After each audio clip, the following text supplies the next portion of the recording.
Are you a fan of the Dragon Ball Super card game? If so, check out QueenCityGaming.com for sealed product, singles, and more. Just use promo code MafubaJar-10 to save 10% off your order every time. Welcome back to the Mafuba Jar, where you've been sealed away for another top 5 list. Now, last time I did a top 5 on the top 5 meta decks of our brand new formats. Now I'm going to be doing a top 5 of the rogue decks of this format. Now, rogue decks in general, but especially in this particular card game, are a little bit harder to judge because there's just so many good decks out there that, depending on the formats, can just completely take original by surprise. And it's happened quite a few times. So on today's list is going to be my best predictions and some bit of my personal opinions as well on what the top 5 is going to be. But that's not necessarily meaning that these are the only 5 good rogue decks out there. Matter of fact, in the comment section down below, guys, feel free to leave me your list of your favorite rogue decks or what you feel are the best rogue decks in the game right now. Starting off with number 5 is not specifically one leader, but more of a whole deck archetype, and that's going to be the Overwhelm decks out there. Now, Overwhelm's just kind of been sitting there. No one's really been paying too much attention to it, but really it's been getting nothing but stronger and stronger.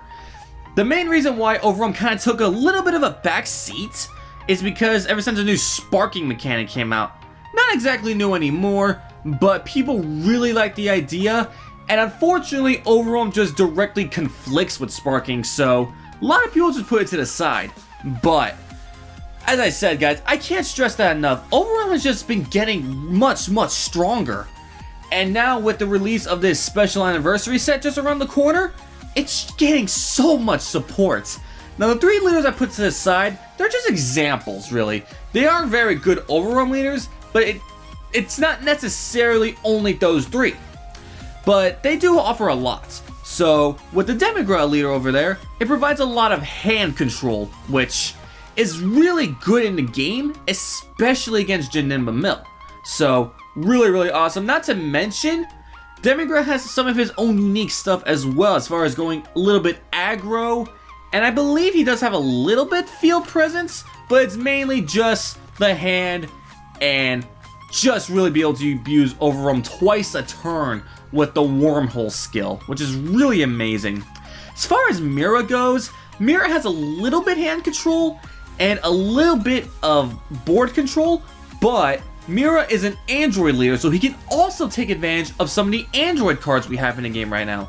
So that's 3 things blending with Mira alone. Not to mention the whole stuff with Mira and Toa you can work with as well. So Mira has a lot of options. And also, it's been very rare few times, but Mira has actually taken some spots in regionals. But as I said, very rarely. But just the fact that it has happened at all is pretty good. Now, for Mass Sand, we've had Mass Sand since about set 3, because that was the structure deck we got with it. That one seems to be the most difficult one to play, because everyone's really afraid of Janemba Mill. The difference is with the newer Overwhelm leaders is that once you awaken, you don't have to keep milling. You can just keep sending cards from Warp to the drop and just use those. But with Mass Sand, you have to always keep milling. That's pretty... it's pretty complicated. It's really bad for Janemba Mill, but at the same time, you could really kind of use that to your advantage. Because Mass Sand is arguably one of the most aggressive leaders we have ever released. And lots of decks, once you start going with Mass Sand, they can't really compete with that. So, definitely decks you want to be looking out for. Not to mention, we have the brand new Toa leader coming out just around the corner with the special anniversary set, and that's going to add even more Overwhelm options for us. Coming up at number 4 is going to be a deck that we've seen quite a bit throughout the whole, history of the game actually, and that's going to be the Green Android, specifically Super 17. Now, what this kind of deck has to offer is just devastating hand control, not to mention it does have some board destruction as well. Now, the only main reason why decks like this specifically have taken a bit of a back turn is because of the fact, there's actually kind of 2 reasons. The biggest one though is the release of set 6 that gave us Mercenary Tau. That says that whenever you're forced to discard a card, your opponent has to pitch 3. Which, A lot of people are calling that the Cronoa for hand control. That's not necessarily true, because with Cronoa, once you play it, the Shugeshis that it's meant to counter, they're dead for the whole game. Once there's a General Tao, or Mercenary Tao, forgive me, on the field, that doesn't really stop your strategy, because especially now, we do have ways to get around cards that have barrier, because that's what Mercenary Tao has. So there are plenty of ways to get around that Tao playing androids, and not to mention all the decks you're hurting. Janemba Mill is a perfect example. I'm going to mention that deck a few times here and there. It's just one of the biggest decks right now, and that's like one of the only things that that particular deck can't really handle too well. So enough hand control and you're really going to stun them big time, not to mention almost any deck out there.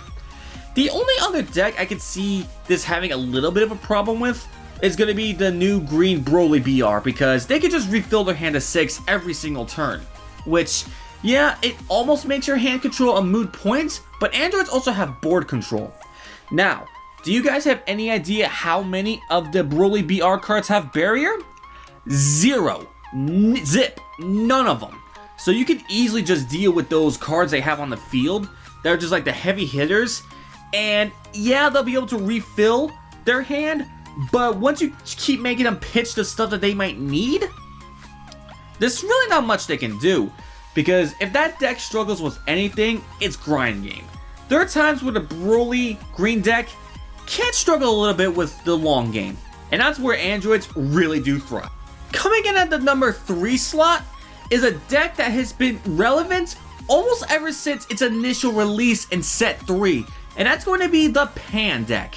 Now, Pan is a very kind of strange leader. Like, she's never been top tier meta, like never truly a part of the triangle. Well, let me take that back. I suppose an argument can be made for when we were first starting in set 3 format.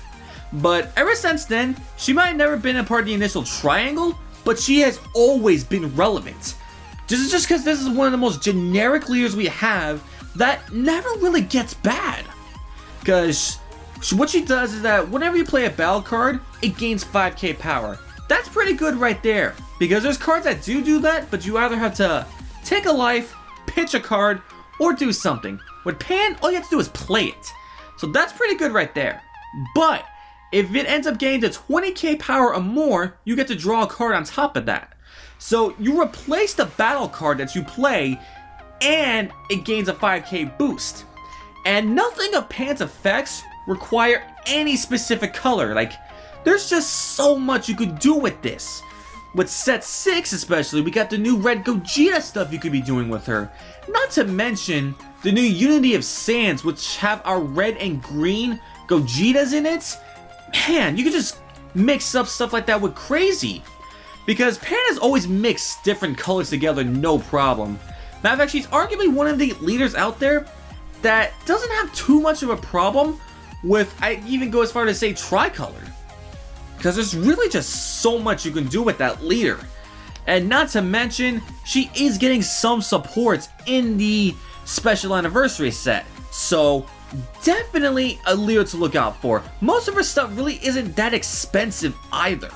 So that's a really nice bonus to this deck.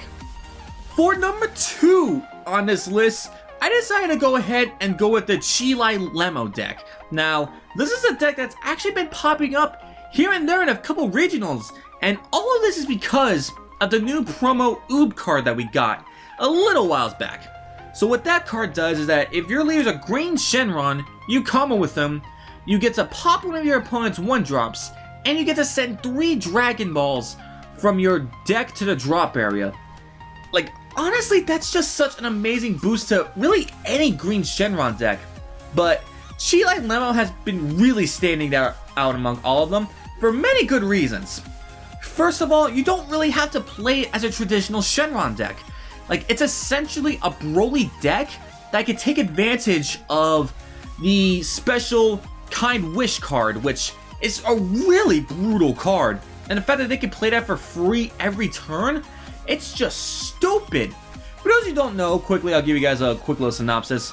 A Kind Wish card, it's a 4-drop, and it basically wipes your opponent's entire field ignoring barrier. So yeah, that right there is amazing. And if you have no cards in your battle area, you get to go ahead and bring out a 4-drop Broly from your deck. Now, that is incredible. And another really cool thing about this is that this Shenron deck never really cared about a Kind Wish. This deck never really played that card, so this is one of the few Shenron decks that really isn't affected by the fact that we got a Kind Wish banned. So that's really, really amazing right there. Not to mention, and this is another thing I'm going to be mentioning a few other times, it's going to be the Unity of Sands little expansion pack we got with the multicolored cards. Specifically the multicolored Broly. Now, the Cheelai Lemo cards, as far as all that stuff goes, do have some Broly effects as well. But none of them care about the color of the Broly. So you can use the green Broly BR stuff, you could use the yellow BR Broly stuff that we got from the Broly packs, and you could even use the multicolored Broly cards that we got from the Unity of Sand expansion. Like, there's just so much you can do with this deck. And now that we have that oob to speed things up a lot, it's just really an incredible deck. And it is out there, and it is getting results. So definitely a really good deck to be picking up. The oobs are going to be a little bit harder to get because they are promo cards, and they are very good promo cards. But everything else you need for the deck is relatively cheap too on top of that. So it's a really fun deck. It's a little gimmicky, but it gets the job done, and that's why I feel it deserves the number 2 spot. Now, before I get into the number 1 deck on this list, there are 2 honorable mentions I would like to put out there. And that's going to be the Trunks deck from set 2 and the Paragus deck from set 6. Now, both of these have just been gaining stuff, but no one's really been paying much attention. With Paragus, people kind of overlooked it at first because it was all about the green Broly leader, which for the most part it really still is. But with the Unity of Sands expansion, there's a lot that this deck can work with now. And it's being like talked about a lot lately, and it's a very interesting idea because not only does it help you play off of the multicolored Brolys, you're also able to give them special attack boosts with your leader. So that's really, really awesome. Not to mention, you don't really have to worry about taking too much life like you do with the Broly leader, because they both sides of that card have it to where like you can't take life during your turn. Oh, I'm sorry, the Unawakened says once you take 1 life, you can't take more for the rest of the turn. So it has ways to balance that out. So it's definitely a sleeper deck for sure. How much it's going to be impacting in the future stuff with tournaments and stuff like that on the way, it really remains to be seen. Now for the Trunks deck, why I put that there, it's kind of for the same reason that I put Overwhelm on this list. It's just been gaining stuff, but no one's really been looking at it. And for those of you who haven't been playing the game long enough, or have gotten in the game after the release of set 1 and 2, Trunks is essentially like the original Pan. So what Trunks does is that whenever you combo with a 2-drop or higher, you get to draw a card during your turn. And that just adds up really, really quickly, especially on the Awakening side. So you're essentially drawing 2 cards when you attack. First one on the initial attack, and the second one when you combo. So that's really, really powerful. That's why the Hercule leader was good for all that amount of time, because of the fact that it had such good draw advantage. And nothing with Trunks, like the Pan, is color restricted. So you can really splash all sorts of things in that deck. Not to mention it has access to free blockers and the Unyielding Spirit Trunks, which even though it's at 1, is still a very powerful card for blue decks to be playing. And personally, I just feel like the Trunks, I don't want to say has unlimited potential, but just has a lot of potential that people are just really not looking into right now, but could still take a lot of people by surprise. Alright guys, finally! So for number 1 on this list, I'm deciding to go ahead and put the Agents of Destruction on this top slot. Now there are other leaders you can play it with, but with the Dende / Goku Shenron leader being the most common, I decided to go ahead and put that there. Now, Agents of Destruction completely revolve around the secret rare Majin Buu, which, once it's played, allows you just to completely swarm the field with Agent of Destruction from your hand or drop, which is just really insane. So it floods the board really quickly, not to mention the Majin Buu itself is a triple strike. So you're able just to go off and just overwhelm your opponent. Now, even though it has that pesky 6 cost to play on top of a Babidi, you don't necessarily have to do that. A common way of doing it is just to go into an absorption from the red Majin Buu straight into it, and then just go off from there. So it's a really powerful deck, can be really quick once you get everything off correctly. I will say the only 2 things keeping this from being like within the triangle almost is that, first off, it's reliant almost entirely on that secret rare. So if anything happens to that secret rare to where you're unable to play it at all, like almost all the power of that deck's gone.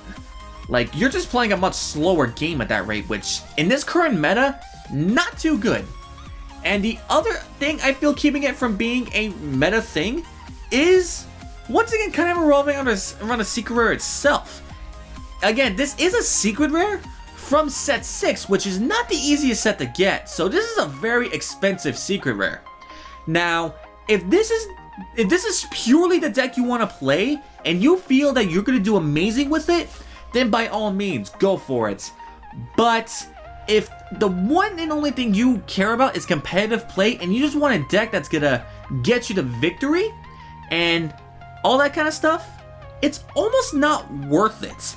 Because this deck is very good, don't get me wrong. And yes, this deck has had some representation over in regional levels, but it's not as much as the meta stuff goes. And you're spending money, like basically meta deck money for, yes, in my opinion, the best road deck we currently have. But if your main goal is to win the tournaments, that money is almost better spent on the actual meta decks. But don't let that deter you from this. It wasn't really the main point, it's just something I felt like I had to address with this. So, once again guys, I'm not trying to say don't get this because the secret rare is expensive. I'm just giving you a little bit of a rundown in case of what it is that you're trying to do in this game. Now, if you got lucky, you bought some packs and you randomly pulled it, that's great, because outside the secret rare, the Agent of Destruction card have really just gone down in price, so they're extremely easy to get. Not to mention, they're really easy to pull at packs in general, because they're not exactly like the rarest things out there. So really awesome. Alright guys, so that's going to conclude my top 5 rogue deck listing. If you like this video, be sure to leave a like, comment, smash that subscribe button, hit that notification bell, and leave your opinions down below in the comment section. Tell me, what are your guys' top 5 rogue decks out there? Do you like the list I did? Do you hate the list I did? Do you think that I completely missed cards or leaders that really stand chances in the metagame? Please, let me know in the comment section down below. So with that guys, I hope you all have a fantastic day. See you guys next time, and you've all been released.